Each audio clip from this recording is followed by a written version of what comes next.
How's it going, everyone? Welcome back to Windy City Digits post-game edition. We dig it.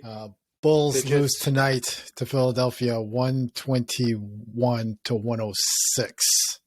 Thanks, everyone's been tuning into these episodes, to our post-game videos. We seem to be doing pretty well lately on these, so thanks everyone who's been watching them. Hit the like button if you wouldn't mind.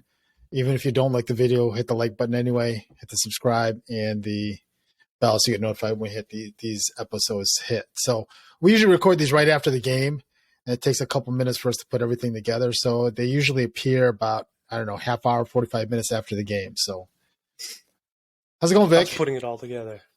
It's going all right, man. I was in a hot debate with some Twitter people just a little bit ago. Oh yeah, Vic is the Twitter guy. So if you guys follow us on Twitter on Windy City Dig, can you dig it? Follow us there.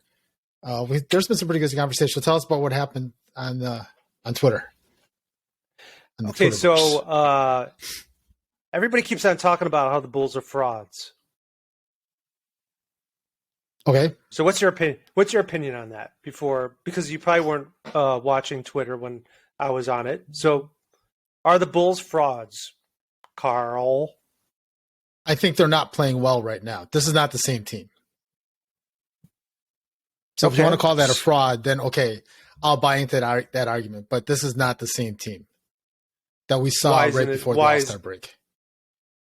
Why isn't it? Because before the All-Star break, and I'd have to pull up the numbers, right? I don't have it right in front of me, but when we went on that 5-game winning streak right before the All-Star break, we were scoring like 120, 125, 124, 130 a game. And that's because the ball was moving. I don't know if any of that has to do. That. I don't know if any of that the ball moving. Look, they have more assists. That's fact. That is true. Right? That is true. They had if they had over 30 assists on a couple games, yes. Right. And I don't know, and I'm not going to ride Zach on this, right? But I mean, I don't know how much of that has to do with because Zach was out majority of those games before, and everything kind of flowed through DeMar, right? But it seems like since they've come back from the All-Star break and Zach has come back, I don't know what it is. Like you and I text about this throughout the game, right? There's way too much, in my opinion anyway, the ball doesn't move like it used to before. There's way too much isolation. DeMar's guilty of it. Zach is guilty of it. And I don't know, like tonight, like Rivers out-coached Donovan tonight. Okay. Right? I mean, look, Stacey talks about it all the time. When Vooch has mismatches down below, we don't get him the ball. That's true. Mm-hmm. Every time. So you're saying this is a coach? So you're saying this game was a coach thing, as like last game? This game was a little bit of everything, right? A lot of it is we didn't hit shots.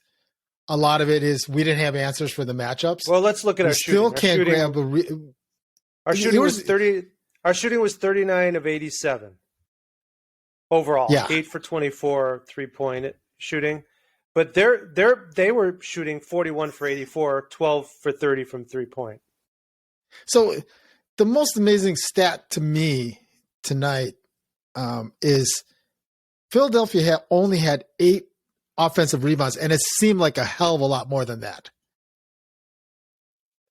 We out-rebounded them 48 to 38. I wonder what it is on the offensive side. We had 14 offensive rebounds. They had 8 offensive rebounds. It always looks like that for some reason with the Bulls. I thought the Bulls played better with DJ on the floor versus Thompson and Tony Bradley. Yeah. Yeah, this is one of those games where we do miss Vooch because Vooch could have stretched the floor a little bit. Look, and B had how many blocks underneath because that's where Tristan Thompson's playing. That's where Tony Bradley's playing. Vooch could have stretched it out a little bit. I don't know how much of an impact it would have made. I don't know, but at least Embiid is out. Yes, I agree on the offensive end. Defensive end, I don't think he could have done much. Embiid is playing like a beast. I don't know how many people really can play that well against him defensively. Look, if you take tonight's game as the sample, right? there's no doubt Embiid's the MVP. Like, it's not even close. No, he looks outstanding. Every time we played him, he looks amazing. Well, because the rest of the team didn't. I mean, the rest of the team didn't play very, very well at all. But I mean, like even when like in the third quarter when Embiid was missing a couple of layups toward the end of the third quarter, right? Yeah. It didn't phase him at all. Like he just got back. Next play, he went at it again, right? Yeah. Yep. For DeMar, for some reason, it seems like he's forcing it. Like there's some possessions where, like he gets that ball, he tries to get to his spot, he gets there, but he's being double teamed. And instead of giving it up and reposting or getting the ball back, he's trying to force up that shot. Or, and he did have 8 assists. He did have 8 assists, though. I mean, Levine had 5 assists. Right, but again, this is one of those things where the box score doesn't tell the story. It doesn't, right? Because I agree. I agree with you. There is too much. I don't know if it's. Yeah, I guess it's isolation, but it looks like they're doing. Billy's having them pick and roll without much passing to the centers at all. It's like a pick, and they try and get free for a fade shot. That happens all the time. And DeMar is not driving like he used to. When you talk about the winning streak, he was getting to the free throw line a lot. He's depending a lot more on his fadeaway two-point shot right in front of the three-point line. He's not getting a single call. Well, the calls were terrible. The calls were terrible. But I don't think we're frauds. That was I said enough with the fraud stuff. We're out 4 guys, and boy, I got ripped. They go, enough excuses already. But 4 guys for this game is really impactful. So let's go along that, right? Do you think because of the record that we've got, right, and how we played up until the All-Star break, right? Do you think Bulls fans have raised their expectations? Yes. Making them basically unrealistic? With the way they're talking about us being frauds, yes. Yes. We put ourselves in a good position with that record going against lesser teams to be able to hopefully be in the playoffs during this tough stretch. I mean, it's like they talk about our injuries, that every team has injuries. Not every team has had the injuries of the length that our team has had. Correct. Maybe the Nets, maybe Durant. If I would say, look, if anyone else, like if anyone wants to argue that the Bulls are frauds right now, I would present to them Golden State. Golden State is 2-10 in their last 12 games. That's with Steph and Clay. So they're 2-10. Do you think they're frauds? No, I'm just saying, like, if a Bulls fan thinks that we're frauds because of what our record is, everyone thinks that the Golden State Warriors are much more realistic to win the West. They're one of the top 2 teams all season, right? But they're 2-10 in their last 10 games with Steph and with Clay. So, and with Wiggins. They have 3 legit all-stars on that team. Yeah, the only guy they're missing right now is Draymond. So when do you think we would actually, like, what would be a Bulls fan realistic that, quotations were frauds? All right, before I do that, we want to hear what you guys think about this. So put some comments down below on this, what you think about, the game tonight, Bulls being frauds, right? Yes, this team of fraud. If you haven't commented yet on Twitter, comment down below, and let's get some good conversation going on the YouTube page. Like I said, I think fraud is a little bit extreme. Yeah.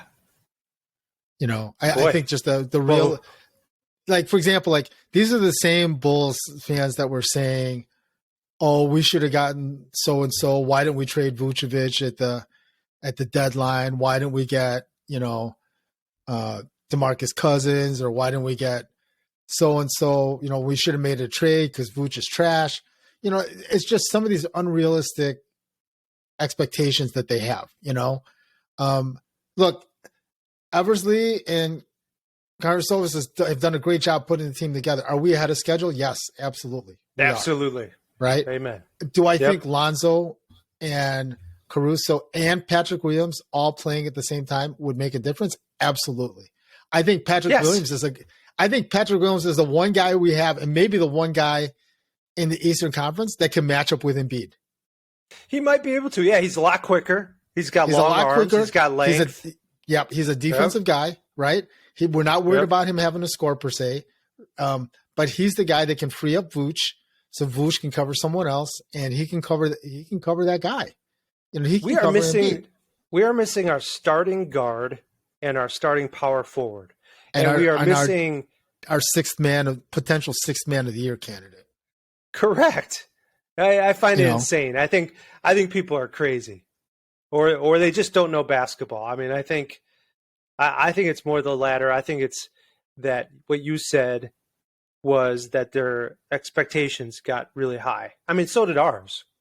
I was like, if DeMar keeps this up, if DeMar was scoring 45 points a game, every game. Again, because a lot of that was he was the beneficiary because the ball was moving, right? And when the ball was moving and people were hitting shots, like Kobe was shooting well, Io was shooting well, right? All the other guys that were around him on the offense, they were all making plays. Right now, it just seems like because we've lost, 4 in a row now, that I think it's 5, everyone's pressing a little bit, right? And I get it. And this was a big game tonight. So, hopefully you were hoping to get that turned around. But, you're right. Reality is like we don't have anyone to match up with Embiid. And we're shorthanded. That's the bottom line. Mm-hmm. Look, if Lonzo's I don't know how much of a difference they would have made. They probably would have made some, right? But Lonzo's the kind of guy that he would have been able to control the offense.